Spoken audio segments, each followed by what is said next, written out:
Selama bertahun-tahun, Israel dikenal sebagai negara yang mampu mengendalikan situasi keamanan di kawasan dengan dukungan kuat dari sekutu-sekutunya. Namun belakangan, posisi itu mulai menghadapi ujian yang tidak biasa. Di Lebanon, aksi protes pecah setelah muncul kesepakatan yang melibatkan Israel. Di tingkat internasional, kritik terhadap kebijakan Tel Aviv semakin meluas. Sementara di dalam negeri, pemerintah Benjamin Netanyahu masih bergulat dengan demonstrasi, perpecahan politik, dan tekanan terhadap institusi militernya sendiri. Apakah semua perkembangan ini hanya gejolak sementara atau justru menandai perubahan besar terhadap posisi Israel di Timur Tengah?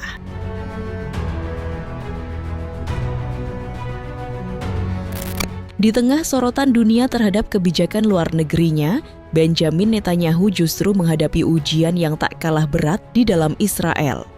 Bukan serangan dari luar, melainkan tekanan politik domestik yang semakin menggerus ruang geraknya.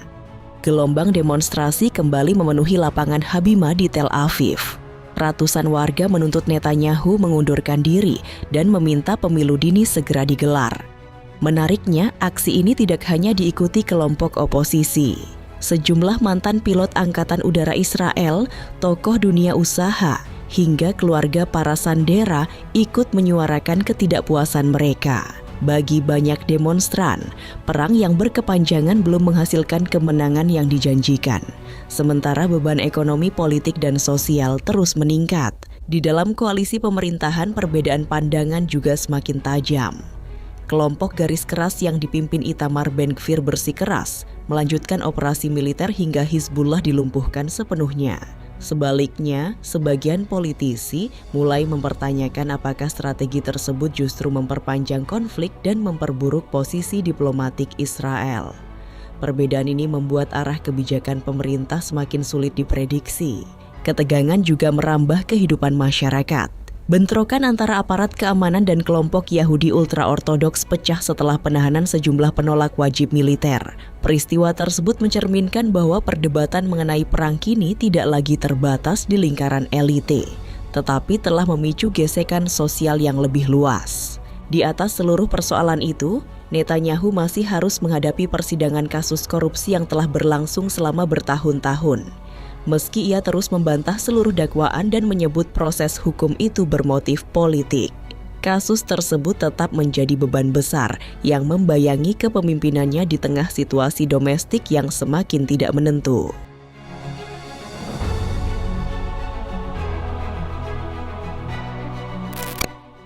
Selama bertahun-tahun, salah satu kekuatan terbesar Israel bukan hanya militernya, tetapi juga dukungan diplomatik dari negara-negara barat, terutama Amerika Serikat. Dukungan tersebut seringkali menjadi tameng ketika Israel menghadapi tekanan internasional.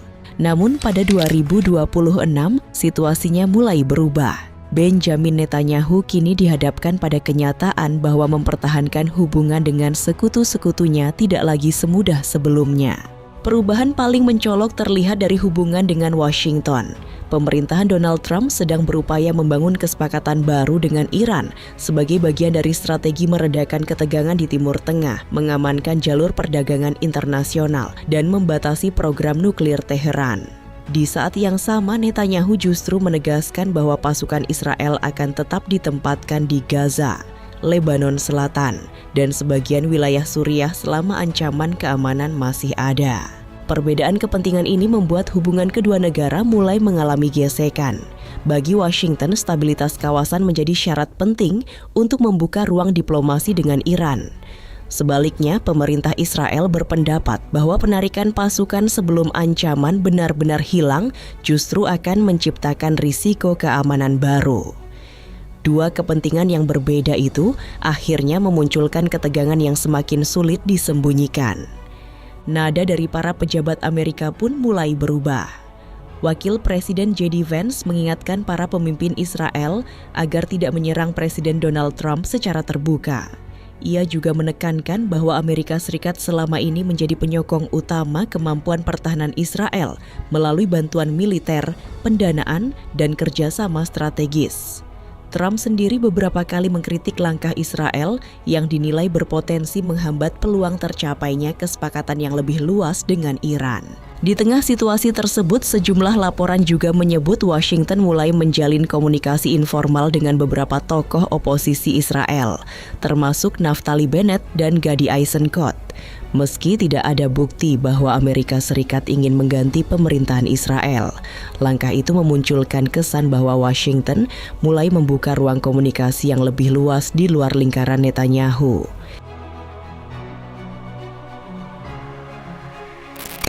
Tekanan tidak hanya datang dari Amerika.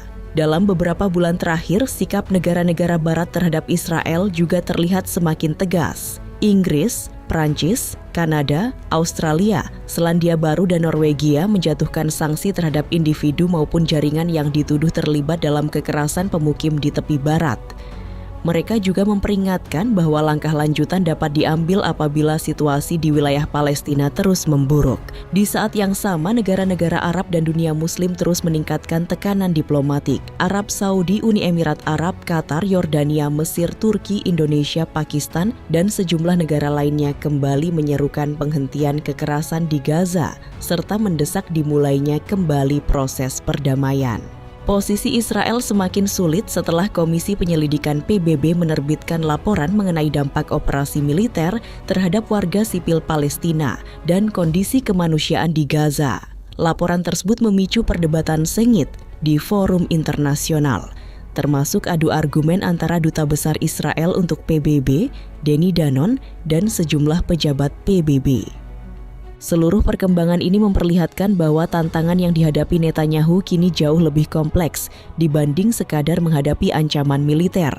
Di satu sisi, ia harus mempertahankan strategi keamanan yang diyakininya penting bagi Israel. Di sisi lain, ia juga harus menghadapi tekanan diplomatik yang semakin besar, bahkan dari negara-negara yang selama ini dikenal sebagai mitra terdekat Israel. Jika kecenderungan ini terus berlanjut, tantangan terbesar Netanyahu bukan hanya menjaga keamanan negaranya, tetapi juga mencegah Israel semakin kehilangan ruang gerak di panggung internasional.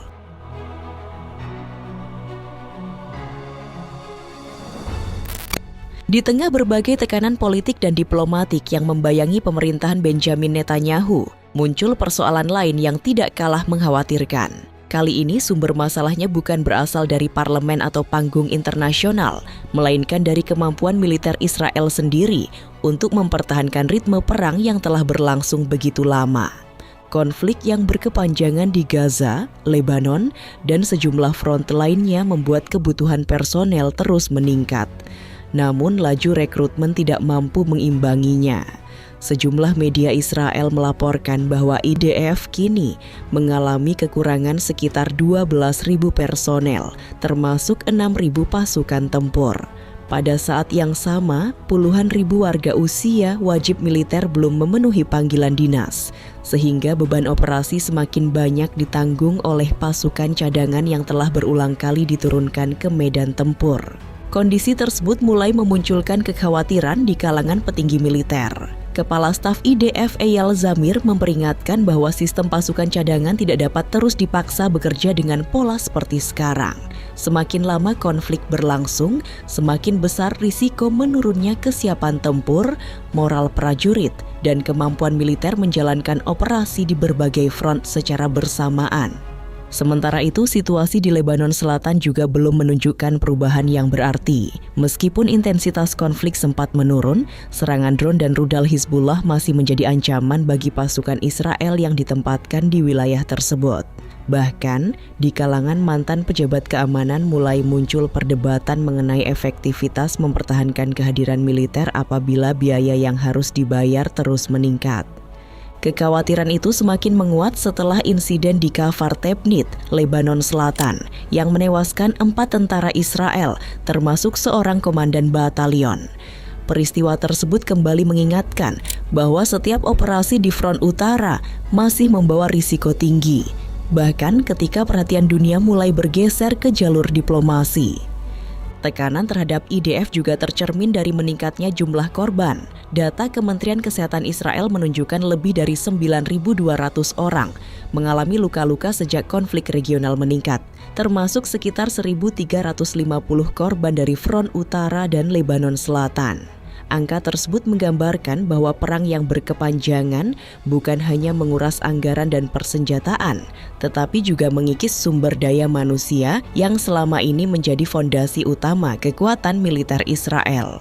Ketika tekanan politik, diplomatik, dan militer datang secara bersamaan, pemerintah Israel menghadapi tantangan yang jauh lebih kompleks dibanding sekadar memenangkan pertempuran di medan perang. Sementara itu, kelompok-kelompok yang tergabung dalam poros perlawanan masih mempertahankan eksistensinya dan berupaya memanfaatkan setiap celah yang muncul. Jika situasi ini terus berlanjut, tantangan terbesar Israel mungkin bukan hanya menghadapi ancaman dari luar, melainkan menjaga ketahanan negaranya sendiri di tengah konflik yang belum memperlihatkan tanda-tanda benar-benar berakhir.